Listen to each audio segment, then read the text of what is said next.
ព្រលធ្លាក់នៅទីក្រុងសិង្ហៃប្រទេសចិនមិនធ្លាប់មានតាំងពីឆ្នាំ2018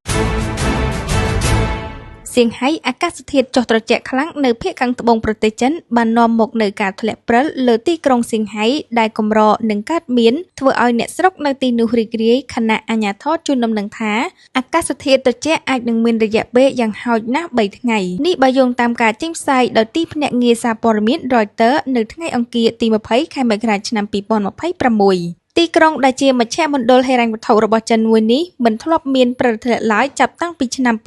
2018ហើយវាបានកើតឡើងបន្ទាប់ពីសប្តាហ៍មុនដែលសីតុណ្ហភាពនៅទីក្រុងមានកម្រិត20អង្សាសេតំបន់ផ្សេងទៀតរបស់ចិនក៏ជួបប្រទះនឹងអាកាសធាតុត្រជាក់ខ្លាំងផងដែររួមទាំងនៅខេត្តជៀងស៊ីនិងកួយជូដែលស្ថិតនៅភាគខាងត្បូងនៃទន្លេយ៉ាងសេនិងទន្លេហួយអៃតាមសារព័ត៌មានសឺជៀងញូនៅខេត្តកួយជូសីតុណ្ហភាពអាចធ្លាក់ចុះដល់10ទៅ14អង្សាសេទូរទស្សន៍រដ្ឋចិន CCTV បានព្រាយការណ៍ថានៅទូទាំងប្រទេសចិនអាជ្ញាធរបានបិទផ្លូវធំៗចំនួន